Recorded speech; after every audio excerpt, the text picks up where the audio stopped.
अपने मजहब में जुए की इजाजत नहीं है। कुरान कहता है या अय्युहल्लज़ीना आमनू इन्नमल खम्रु वल मैसिरु वल अंसाबु वल अज़लाम रिजसुम मिन अमलि शैतान फज्तनिबू लअल्लकुम तुफ्लिहून। ऐ ईमान वालो, अल्लाहु अकबर, शराब और जुए से बचो। अल्लाह फरमाता ईमान वालो शराब और जुए से बचो, और उसके आगे और भी फरमाया ये शैतानी काम है, इससे बचोगे तो अल्लाह तुम्हें कामयाब फरमाएगा, और अगर नहीं बचोगे तो तुम गौस पाक के गुलाम कैसे, तुम गरीब नवाज के गुलाम कैसे, तुम साबिर पाक के गुलाम कैसे, तुम कुतुब खीरी के गुलाम कैसे। अल्लाह अकबर।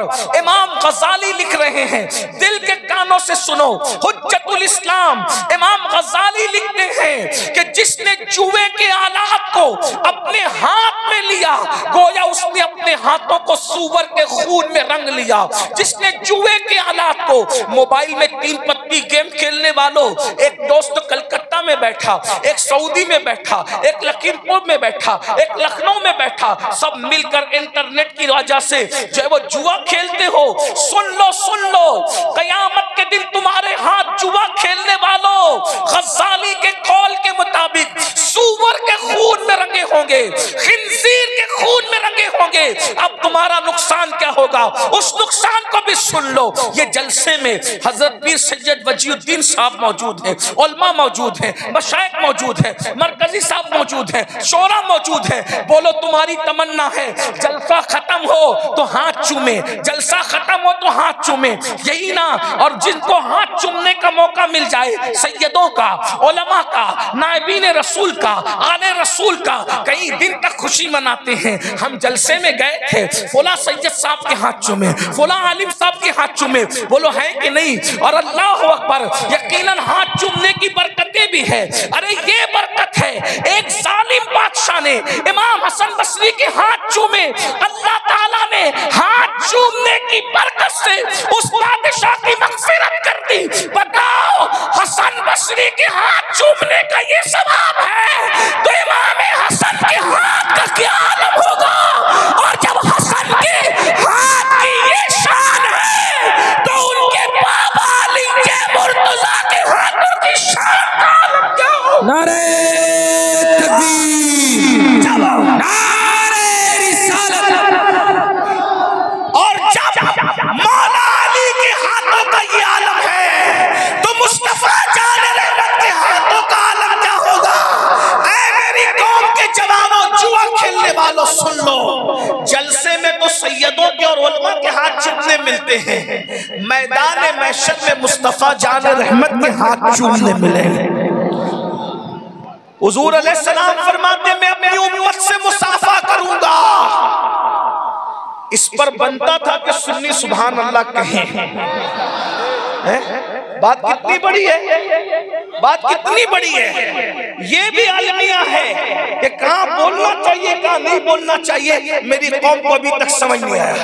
अगर ये बात मैं सूफियों के मजमे में कहता तो सूफी लोग उठ करके रक्स करते कि मैंने क्या कहा कि कयामत में रसूलुल्लाह मुसाफा करेंगे, कयामत में रसूलुल्लाह मुसाफा करेंगे।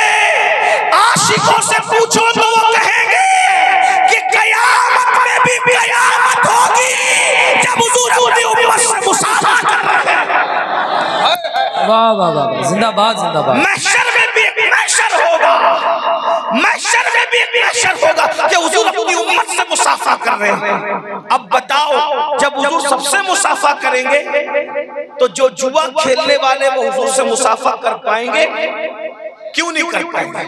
क्योंकि उनके हाथ जुआ खेलने की वजह से सूअर के खून में रंगे हुए हैं, खिंजीर के खून में रंगे हुए हैं। मेरे भाई, अगर आपके हाथ मिट्टी में भरे हुए हैं तब आप रसूलुल्लाह, तब आप अपने आलिम से मुसाफा नहीं कर सकते। मिट्टी वाले हाथ कर सकते हो?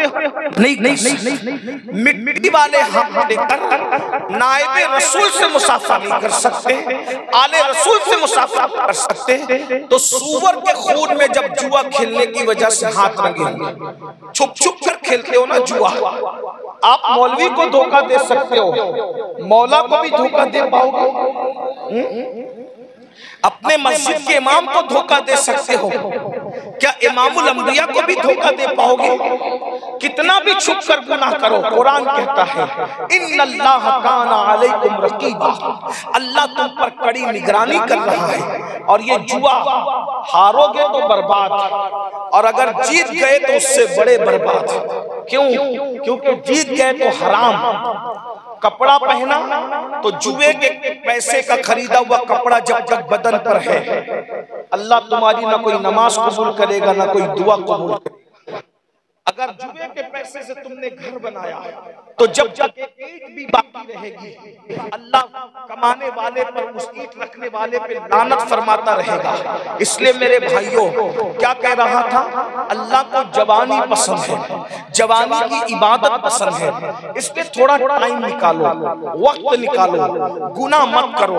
और एक बात याद रखना, अगर जवानी में गुनाह नहीं करोगे तो अल्लाह तुम्हें बुढ़ापा इतना इज्जतदार अता करेगा कि लोग तुम्हारी ताजीम करेंगे, लोग तुम्हारा एहतराम करेंगे। एक बात देखना, गौर करना, मैं आपको बहुत किताब वाली नहीं आसान वाली बात बता रहा हूं। एक अजीज ने पूछा एक अल्लाह वाले से कि आप लोगों की फैन फॉलोइंग इतनी नहीं होती जितनी हीरो लोग की होती। जैसे मिसाल के तौर पे मैं यहाँ आ जाया, आपके इलाके का नाम क्या है? देववापुर, लखीमपुर के पास देववापुर, हजारों लोग मौजूद है, अच्छी बात है। लेकिन अगर कोई मुंबई के नचनिया खान साहब यहाँ आते तो इससे ज्यादा लोग होते कि नहीं होते? होते।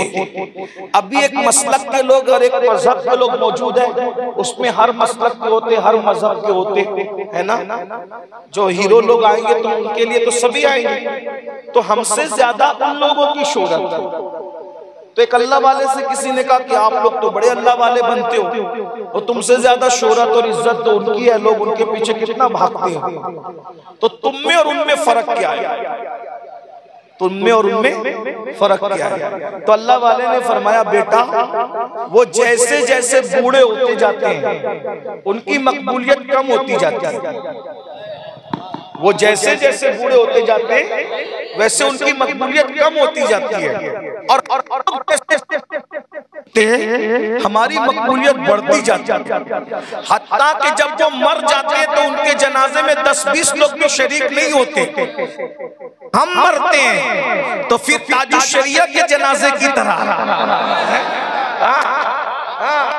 जब हम मरते हैं तो मुफ्ती आजम के जनाजे की तरह, जब हम मरते हैं तो सैयदना अहमद इब्ने हंबल के जनाजे की तरह, जब हम मरते हैं तो सैयदना इमाम आजम के जनाजे की तरह। और जनाजे तक के मामला खत्म नहीं होता, बल्कि जैसे जैसे दिन गुजरते जाते हैं मकबूलियत बढ़ती जाती है। उसका आसान सा अगर देखना है तो देख लो, एक वक्त था सैयद सालार मसूद गाजी के उर्स में कितने लोग जाते थे, और दिन गुजरते जा रहे हैं तो लोग बढ़ते जा रहे हैं। गरीब नवाज के उर्स में कितने लोग जाते थे, दिन गुजरते जा रहे हैं, लोग बढ़ते जा रहे हैं। अरे दुनिया वालों को लोग भूल जाते हैं, अल्लाह वालों को कभी नहीं भूलते। कल गौसे आजम के जितने आशिक थे आज उससे ज्यादा उनके आशिक नजर आ रहे हैं। अल्लाह से वफादारी करो। अल्लाह से वफादारी करने का फायदा ये है कि मरने के बाद भी लोग भूला नहीं करते हैं। इसलिए थोड़ा वक्त निकालो, नमाज के लिए टाइम निकालो। आज मेरी कौम के जवान नमाज के लिए टाइम नहीं निकालते, हालांकि एक वक्त की नमाज को सिर्फ 10 मिनट का टाइम लगता है। बोलो 10 मिनट से ज्यादा का टाइम लगता है? नहीं लगता। मेरे भाइयों, अल्लाह अकबर, जब कोई जवान सुबह के वक्त अल्लाह की इबादत करता है, जब कोई जवान सुबह के वक्त अल्लाह की इबादत करता है तो मेरे आका फरमाते हैं उस जवान को अल्लाह बूढ़ों पर ऐसी फजीलत देता है जैसे अल्लाह ने रसूलों को लोगों पर फजीलत अता फरमाई है। इतना बुलंद मकाम देता है अल्लाह जवानी की इबादत का। और फिर याद रखना, आज मेरे जवानों ने सोचा जवानी का मतलब पॉइंटिंग करना, जवानी का मतलब छेड़छाड़ करना, जवानी का मतलब आवारगी करना। लेकिन एक बात मैं आपको बताऊं, जवानी का असल लुत्फ लेना है तो नेकी करके देखो, परहेजगारी करके देखो, तकवा इख्तियार करके देखो। आप नहीं जानते, हजरत सैयदना साद इब्न अबी वक्कास फरमाते हैं कि मेरे चेहरे पर दाढ़ी के बाल भी नहीं निकले थे, मैं बिल्कुल कड़ियल जवान था, 16-17 साल का जवान, और मैंने जंग ओहद में शिरकत की थी। साद इब्न अबी वक्कास कहते हैं मेरे चेहरे पे दाढ़ी के बाल भी नहीं निकले थे और मैं रसूलुल्लाह पर आने वाले तीर को अपने सीने पे रोकता था। इसी तरीके से देखें बद्र ओहद में जिन्होंने बड़े बड़े कारनामे अंजाम दिए वो सब के सब जवान थे। अल्लाह अकबर। और कैसे जवान थे, सारे सहाबा जवान थे। इसीलिए मेरे आका फरमाते हैं ऐ लोगों, अल्लाह अकबर, जवानों की इज्जत करो। आका की हदीस है, आका फरमाते लोगों जवानों की इज्जत करो, जवानों की कद्र करो, जवानों को अहमियत दो। इसलिए कि जब मैंने नबूवत का ऐलान किया तो मक्के के बुड्ढों ने मुझे झुठलाया, मेरी बात को रद्द कर दिया, लेकिन जब मैंने नबूवत का ऐलान किया तो मक्का के जवानों ने मेरी दावत को कबूल किया। इसलिए जवानों की इज्जत की जाएगी, क्योंकि इस्लाम सबसे पहले जिसने कबूल किया था वो सब जवान लोग थे। सिद्दीक अकबर जवान, ज़ैद बिन हारिसा जवान, साद इब्न अबी वक्कास जवान, फारूक आज़म जवान। अल्लाह अकबर। बद्र में 70 काफिरों को मारा गया, लेकिन तन्हा जिसने